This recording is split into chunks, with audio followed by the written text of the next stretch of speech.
Hey there, and welcome back to Utility Sports. In today's video, we are covering a Charles Davis 2023 NFL mock draft. Now, this is going to get interesting. Charles Davis, obviously an analyst for the NFL, and he put together one of his more competitive mocks that we've seen.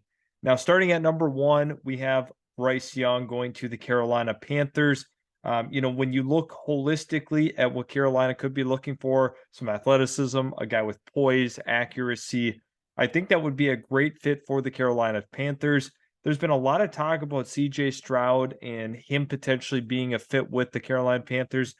I've been hearing a little less steam on that one. So I think Charles has probably actually got this one right at number one. Bryce Young could make a lot of sense for this franchise moving forward. But with that being said, with the second pick, he ends up going with CJ Stroud. CJ Stroud is a very, very competitive pick there at number two. When you look at his poise, once again, his accuracy, overall, these two are very similar. However, CJ Stroud has a much better frame, but Bryce Young is more elusive. And ultimately, I just think Bryce Young has the higher ceiling prospect. However, if you're looking for a guy right now, I think CJ Stroud could be a very, very good option as well. And we're going to get into some of the other options in the draft that are a little riskier, but I think these two, the highest floor guys, in my opinion, going into years one and two. Love these picks. I think he gets this one right. Both of these franchises are seeking a quarterback, in my opinion. So Charles Davis does pretty well here. Following that up, and that's going to be Tyree Wilson, the sturdy edge from Texas Tech, going to the Arizona Cardinals. And I think when you look at the Arizona Cardinals and what they need, an edge is definitely one of the higher priorities. Tyree Wilson has been getting a lot of pre-draft love. This is a guy that was thought to be a bottom first round pick. And as at the end of the season, it continued to trend for him being a top 10 selection. So Tyree Wilson is one of, obviously Charles's favorite guys. And when you look at the edge defenders in the class, so him going number three makes a lot of sense. They've been pretty transparent that, they very well could move out of that. But, once again, they might opt for the quote safer pick here. I don't know if I necessarily agree with that notion with Charles Davis here. I don't think that this is quote a safer pick than Will Anderson. I don't see that being a real outcome. I think that's honestly incorrect. I think Will Anderson provides so much as a prospect. To me, it doesn't really make sense calling him, Tyree Wilson the quote safe pick. So once again, Arizona going with Tyree Wilson. I think the fit makes sense. What I don't agree with is the prospect. At number four now, we have Will Levis. Now, Will Levis has been gaining some steam to go to the Indianapolis Colts. This makes some sense. There's been a lot of pre-draft buzz about Will Levis. Again, with his big-time arm, he's a good athlete. A lot of these things were culminating for him to be a top five selection. I think Indianapolis probably makes a lot of sense from a fit perspective and offensive perspective. He's going to have a nice complementary run game. He's a guy that I'm a little nervous for years one and two. I think year one, he's going to struggle mightily, to be completely honest, but long term, it could make sense for Will Levis. He had a lot of hiccups at his final season at Kentucky. And once again, it makes a lot of sense here for the Colts to go in that direction. Now we fast forward here to pick number five. Number five, Will Anderson Jr. going to the Seattle Seahawks. Again, I think when you consider Will Anderson, he might be the best prospect in this entire class if you just strip, the position. Overall, I think he's just the best prospect potentially in the class with his array of pass rushing moves. A guy that can win with speed, win with power, technically sound. All of those things are the formula for a guy being the number one player in the class. To me, Seattle seeking out that toughness, seeking out that grit that he could really set an edge, to me makes a lot of sense here at number five. I think Charles Davis absolutely got this one right. Number six. Now, this is the big headliner. Character concerns aside, the raw talent is undeniable. That's an absolute fact, a gem from Charles Davis. It's a fact with the character issues that are seemingly off the field, some bad decisions he's made. in the last couple of months, Jalen Carter could be considered the second best player in the class, potentially, with how much he's been able to accomplish on the football field, off the field is a big concern for him. When you look at the Detroit Lions, I think if there's a schematic, situation that makes sense, and also a cultural standpoint, you have to look at what Brad Holmes and Dan Campbell have been able to establish in Detroit. This is exactly where you want him to land. You're able to get him at pick 6 because of some of those issues off the field. And I think that if you put him in this kind of environment, he is going to thrive, in my opinion. And I think that Detroit here hits a home run at 6. Number 7. Now, this is a little bit of a bold proclamation, but I don't think it's wrong necessarily. Number 7, Paris Johnson Jr. going to from Ohio State, going to the Raiders. The Raiders, I've been screaming this to the rooftop. They need a tackle so bad. They need to reconstruct this offensive line. I think it's a little early for them. I get you want to get the best pass protecting offensive tackle in the entire class. However, once again, I think there's some bigger concerns here. It's tough. It's tough because maybe you go, maybe he has me sold on this idea. I mean, the fact that they feel like they have their franchise quarterback, they feel like they need to move forward with a guy like Paris Johnson. You have to build those tackles. It's so vital. I can get on board with this one. Not a ton of mocks I've been a part of myself and have had the Raiders at 7 going with the tackle. I actually like this. This has kind of changed my thinking process on it. Smart, versatile, athletic, sums it up perfectly. He's going to be an awesome right tackle for the Raiders if that's the case. Number 8, we have the Atlanta Falcons, and we have Witherspoon, who is, once again, he's the fiercest corner in this class. 100% agree. I've been talking about, Witherspoon for a long time, especially in this draft cycle, about how impactful he is, how much of a dog he is on the perimeter. Devin Witherspoon is a terrific prospect, and I think Atlanta needs a little more tenacity on the defensive side of the ball. And you look at what they could continue to build defensively, it makes a lot of sense. To me, it's a perfect fit there. Him and AJ Terrell are going to be a terrific cornerback duo. Love this pick from Charles Davis. Number 9, Chicago Bears. Now, you can't fault Charles Davis for making this. I love this pick. Peter Skoronski going to the Bears. The Bears have such a desperate need at that offensive line spot. And they've been trying to figure it out. They've tried to draft that in the first couple of rounds, the last couple of seasons. And, to the point where they need to go ahead and take another swing, in my opinion. If you look at a guy that is going to be the best offensive tackle from a technical standpoint, year 1, give me Peter Skoronski. Love this pick. Number 10, we have the Philadelphia Eagles. Lucas Van Ness has been gaining so much, steam during this postseason cycle for the NFL draft. I think, once again, they nailed it. When you look at the history of what this team has done, it makes a lot of sense to go with Van Ness. I think Howie Roseman and how he builds his rosters is always in the trenches. Massive pick here. Lucas Van Ness, maybe a little bit high, but I know a lot of people are starting to creep him into their top 10s. Number 11.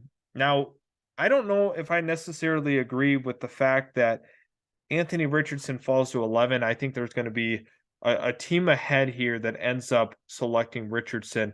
I think this is too far of a stumble, but if you're operating under the idea that there's no trades, like I kind of get it. But I think with Richardson, he's got to go in the top 10. I just don't really see there being a pathway he falls out. But if he does, this is going to be potentially the team that does it. Now, when you look at what they did with Malik Willis, and they felt that they could mold him as a very raw prospect, that was not the case. I don't know if this is Tennessee's kind of quarterback. I don't know if that makes sense, because they are stepping away from the table from a guy in a similar archetype to jump into Anthony Richardson. I don't like the fit. I don't think that's really going to be the case here. I think Richardson goes earlier. I just don't see Tennessee doing it. I once again, same kind of archetype, struggle with accuracy at the collegiate level, but a terrific actual athlete. Don't love that from Charles Davis there. Number 12, Jackson Smith and Jigba, CJ Stroud at pick 2, Jackson Smith and Jigba at pick 12. Absolutely. Sign me up. This is a terrific thought pattern by Charles Davis. It makes a lot of sense to go ahead and go with Jackson Smith and Jigba here at number 12. When you consider the connection that him and CJ Stroud had, I think that's valuable going into year number 1, especially with the rookie season, as tough it is to not only learn the playbook, but build chemistry with your teammates. To me, this is a seamless transition, and you're not even reaching at this point. You're just getting a really talented receiver. Following that up is number 13. Now, I think that this is a little bit high. Darnell Wright from Tennessee, very, very productive season. However, I like the thought pattern of Joe Douglas, right? He looks at some guys with versatility, but Darnell Wright could make some sense for them. I just think this is a little bit early for them to go in that direction. But Joe Douglas is always looking for offensive line. That is just a fact of the matter. At number 14, finally off the board, Christian Gonzalez. Now, there's been quite a few people that have not been mocking corners to New England. I think it just makes too much sense. When you look at Christian Gonzalez's frame, his athleticism, his hips, all of that screams a New England Patriot corner, a guy that can, really extend his length, play, really good man-to-man coverage. Overall, this is a great fit for New England. 100% agree with this one. At pick 15, Dalton Kincaid. The Green Bay Packers, in my opinion, are going to take a tight end.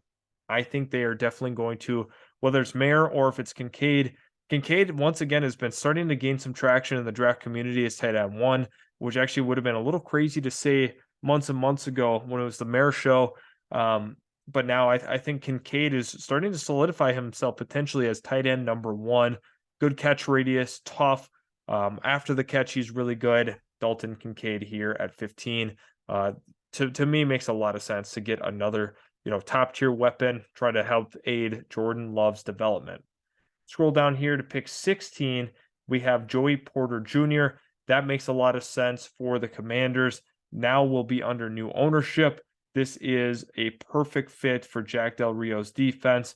Looking for some physicality, a guy that is going to get up into receivers and cause a lot of havoc. To me, Joey Porter makes sense.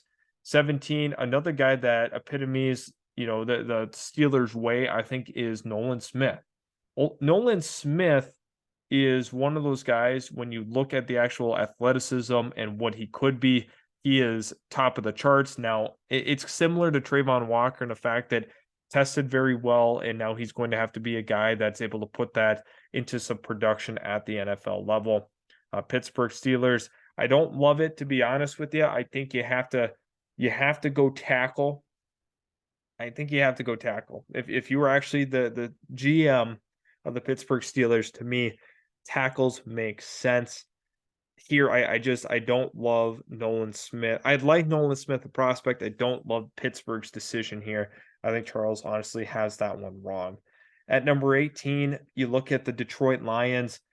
This is pretty bold, to be completely honest. I mean, maybe they like a good, talented football player in Bijan Robinson, but with nothing have happened so far with DeAndre Swift, I don't love this. I don't think that this is going to happen. I think this is a slightly unrealistic pick here. When it comes to a talent perspective, absolutely Bijan here, but to me, it doesn't make sense for Detroit. I think they could continue to add to that defense, but at 18, they go with one of the better football players in the class. I just don't think it's going to be here, to be completely honest. 19, Broderick Jones.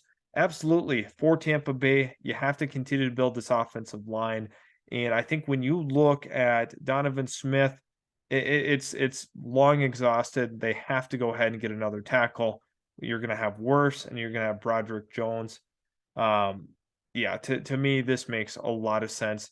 Broderick Jones, terrific tackle. Absolutely got this one right. At 20, they got Deonte Banks. So Deonte Banks going to Seattle, the ultimate Seattle pick. I think this is a realistic outcome considering they want to, kind of reascend this defense. And they've known in this scheme that they have to go ahead and be heavy on corners because they're so reliant on them to make plays on the perimeter. And to me, Deontay Banks makes some sense. 21, Jordan Addison, absolutely. The Chargers are so injury riddled, whether it's Keenan Allen's hamstrings, if it's Mike Williams with whatever various injury he has. But I can't imagine if you put all three of them together, this would be deadly. Jordan Addison, terrific route runner. To me, this makes a lot of sense to put it all together with Justin Herbert. 22, Hendon Hooker. Wow. I couldn't I can't say that I agree with this in any capacity to be completely honest. I don't think he's going to be a first round pick. I don't think that's the case. I think this is super bold. I don't like this actually at all for Baltimore. I think Charles Davis got this one wrong. And do not like that. 23, Minnesota Vikings looking to get some interior help here. I don't agree with this either. I really don't. Kalijah Kancey, good prospect, very athletic, can be a disruptor in the middle of a defense. I don't think that's the Vikings' priority. They got to shore up the perimeter. They have to draft a corner.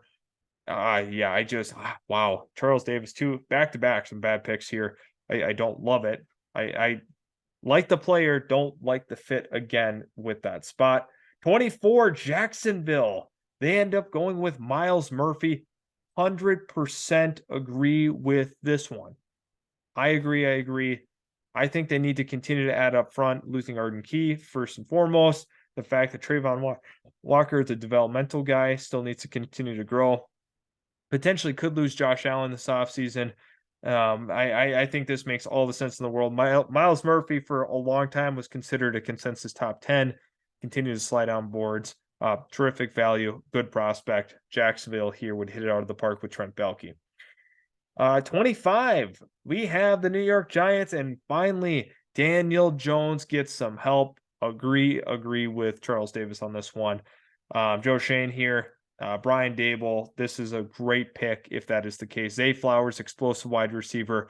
He's going to make a ton of big plays for the New York Giants if this is the case. Love the fit here. 26, Michael Mayer.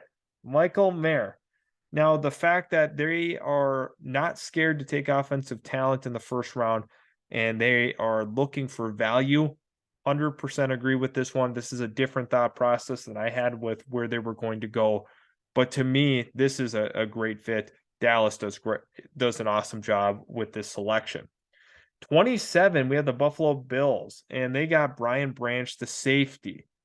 Now, once again, I think that people are a little overreactive to his 40 time.